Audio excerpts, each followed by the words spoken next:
Good, good morning. It's a pleasure to be participating in the 2020 Napa Institute virtual conference. If my addition is correct, this is the 10th annual conference. So I'd like to begin by congratulating the Napa Institute, especially Tim and Steffi Bush, on reaching this anniversary. I haven't been able to participate in every Napa Institute summer conference, but I've spoken several times and I've enjoyed it immensely every time.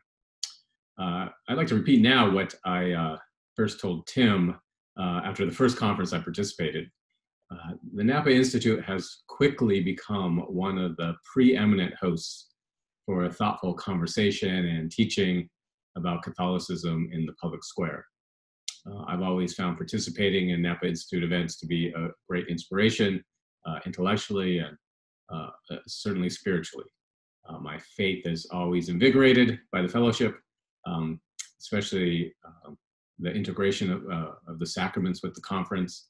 And that's unique and important. And I'm sorry we can't do that this year. But hopefully next year we'll be together in person. I certainly very much look forward to that. Okay, I should probably introduce myself. My name is Philip Munoz. I'm a professor at Notre Dame, professor of political science and an associate concurrent professor of law at the University of Notre Dame Law School. The topic of my presentation is religious liberty and the Supreme Court. It was a big year for Supreme Court cases on religious freedom this year. So what I thought I'd do is give a brief overview of the 4 cases that the court decided in 2020. I'll try to explain in general terms how those cases, the outcomes of those cases might affect religious liberty. As you'll see, a theme of my talk will be that while it was a big year for Supreme Court cases on religious liberty, the impact of those decisions is not altogether certain. I'll try to explain why that's so. Okay, let me start somewhat unfortunately with a case that I think will have a significant negative impact on religious freedom, at least from the perspective of a traditional Catholic. In Bostock versus Clayton County, the court extended federal anti-discrimination law to sexual orientation and transgender status, gender identity status. The case, I should note, was not one of constitutional law. Rather, the court held that Title VII of the 1964 Civil Rights Act protects employees against discrimination because of their sexual orientation and gender identity. Title VII, as you probably know, covers employment. It makes it illegal to discriminate in hiring or employment practices based on, I'm quoting here the law, an individual's race, color, religion, sex, or national origin. The question of this case of Bostock was, does sex discrimination, the prohibition of sex discrimination, does that cover gender identity and sexual orientation? Justice Neil Gorsuch authored the court's majority opinion, and he wrote the following. Let me read this paragraph to you. Gorsuch writes, an employer who fired an individual for being homosexual or transgendered fires that person for traits or actions it would not have questioned in members of a different sex. Sex plays a necessary and undistinguishable role in the decision, exactly what Title VII forbids. Gorsuch continues, those who adopted the Civil Rights Act might not have anticipated their work would lead to this particular result, but the limits of the drafter's imagination supply no reason to ignore the law's demands. Only the written word is the law, and all persons are entitled to its benefit. The decision was controversial, to say the least, and it was certainly a surprise for many, especially political conservatives, that it was authored by Justice Gorsuch. The decision certainly received criticism both on and off the bench. Justice Alito wrote a sharp dissenting opinion that Clarence Thomas joined. Alito did not mince words. Let me read you a few sentences from Alito's dissenting opinion. There is only one word for what the court has done today, legislation. The document that the court releases in the form of a judicial opinion interpreting a statute, but that is deceptive. A more brazen abuse of our authority to interpret statutes is hard to recall. The court tries to convince readers that it's merely enforcing the terms of the statute, but that is preposterous. There's simply no reasonable way, Justice Alito concluded, that the authors of the 1964 Civil Rights Act, when they were prohibiting sex discrimination, there's no way that they meant to prohibit discrimination on the basis of sexual orientation or gender identity. Okay, what are the consequences? Well, for employers who are covered by Title VII, which includes those businesses that have 15 or more employees, it's now against federal law to discriminate on the basis of sexual orientation or gender identity. Obviously, that could have a dramatic effect on those who might hire and fire on those bases.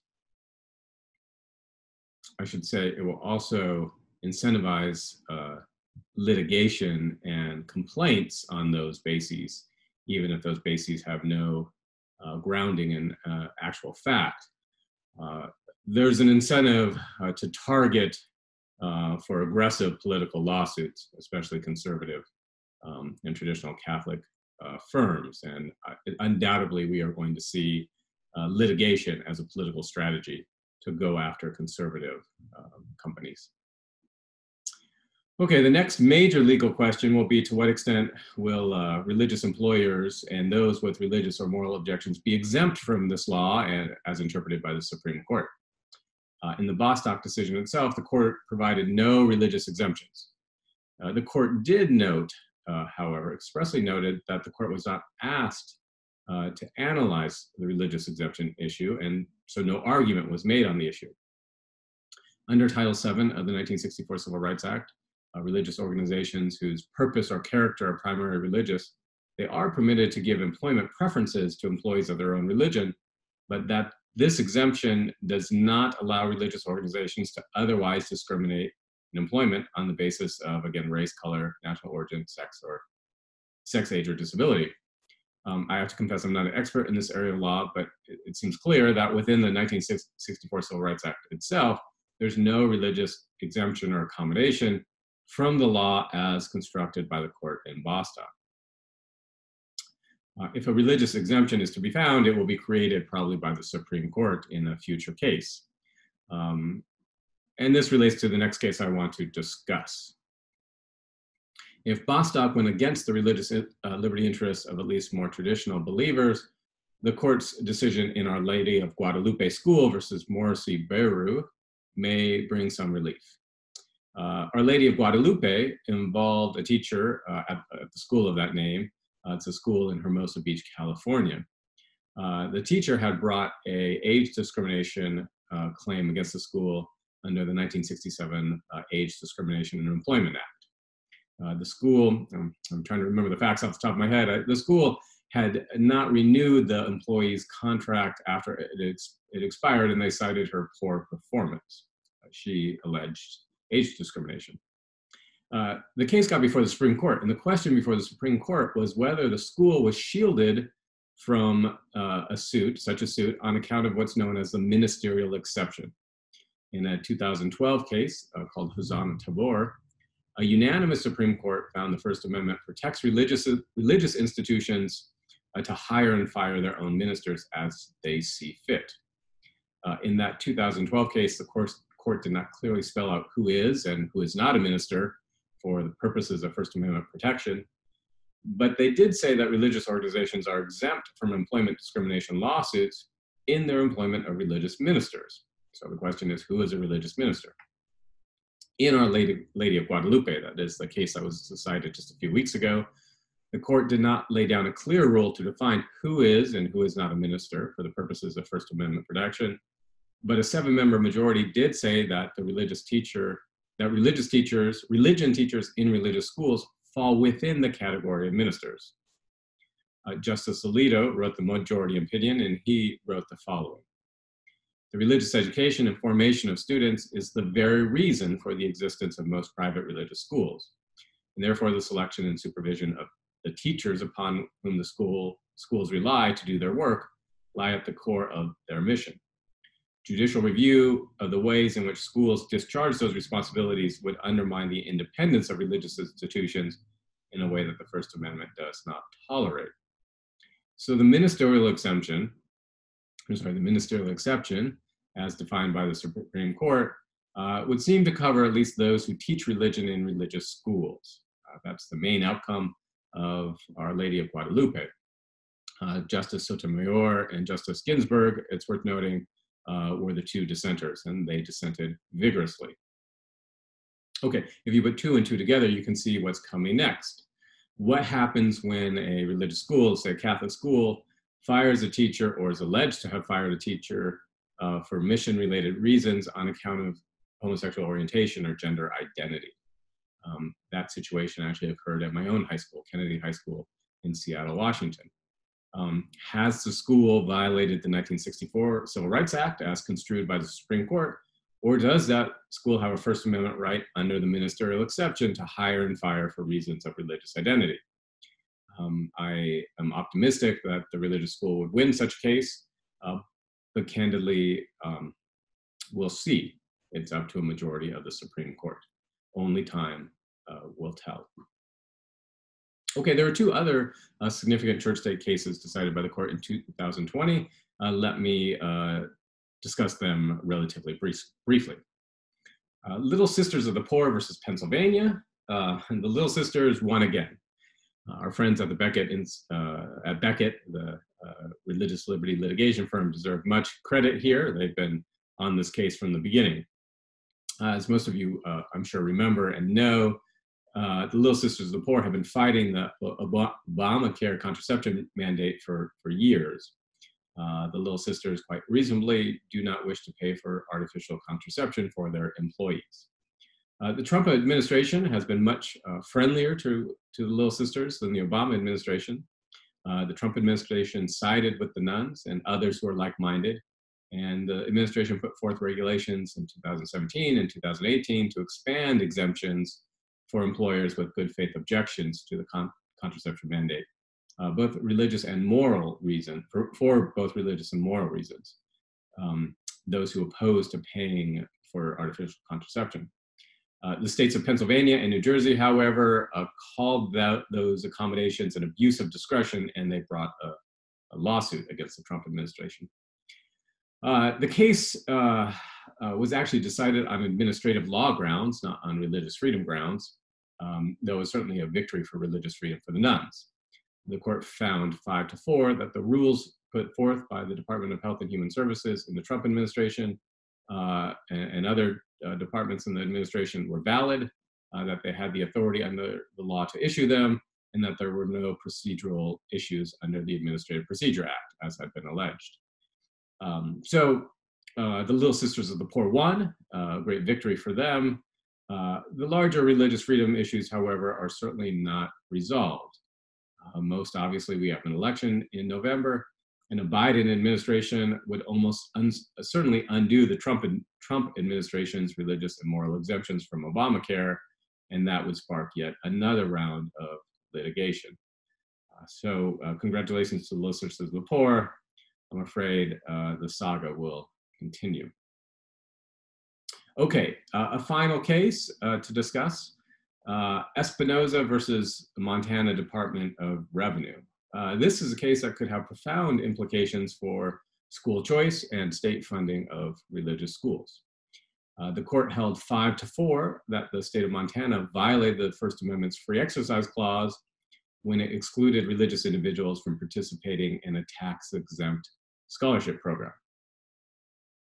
Chief Justice Roberts' majority opinion held that states, I'm quoting here, cannot impose special disabilities on the basis of religious status, and states cannot disqualify other eligible recipients from a public benefit solely because of their religious character. Basically, the court said that discrimination on the basis of religious status violates the First Amendment's free exercise clause. You can't set up a scholarship program or a funding program, as the state of Montana did, and say every eligible school can be funded except religious schools. That is to single out religious schools on the basis of their status, and that, according to the court majority, violates the First Amendment's free exercise clause. The decision would seem to support certainly some programs of state funding for private religious schools. Only time will tell, however, how far the decision will go. I say this in part because Chief Justice Roberts' majority opinion did not overturn previous Supreme Court Establishment Clause decisions that mandate what's known as the wall of separation between church and state. To oversimplify somewhat, as it now stands, the First Amendment's free exercise clause prohibits discrimination on account of religious status, but at least some of the court's previous Establishment Clause precedents would seem to mandate discrimination in order to maintain the separation of church and state. This is a contradiction that the Chief Justice Roberts did not resolve. I think that's unfortunate. For those interested in this precise legal matter further, I've written about it. You might have a look at an essay I published in First Things titled "No Wall of Separation." That was about a month ago, online, again, at firstthings.com. Justice Thomas wrote a quite interesting opinion in Espinoza, calling for the court to more thoroughly review its religious liberty jurisprudence, bring harmony to the Free Exercise Clause and Establishment Clause by overthrowing and overturning some of those earlier anti-religious Establishment Clause precedents. Justice Roberts, Chief Justice Roberts, that's not his style or strategy. However, and unfortunately, Justice Thomas did not write the majority opinion. Okay, let me draw to a close. Religious liberty was at the center of several important cases at the Supreme Court this year. The court extended the reach of the 1964 Civil Rights Act in ways that will no doubt threaten the freedom of some religious organizations to hire and fire teachers for mission. Not only religious organizations, all organizations who hold to traditional views about gender and sexuality.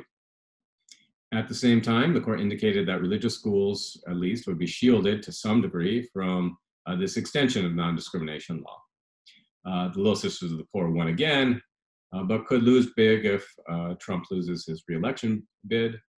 The Supreme Court ruled against overt discrimination against religious schools in the context of school financing, but how far or widespread that decision will only be determined in the future. Okay, I've done my best to summarize a significant and complicated set of decisions. I apologize if it's been a little bit unclear. I've tried to do this in a relatively brief and straightforward manner. I very much wish we could engage in Q&A right now in person. That's always the most interesting part, and it's where I could clarify any misstatements or confusing comments. But thank you for watching, and I very much hope a year from now we can meet again in person. Thank you again to the Napa Institute, to John Meyer. Congratulations to Tim Bush and Steffi Bush on once again taking the lead and fostering thoughtful conversation about Catholicism and the role of religion in our public life. God bless.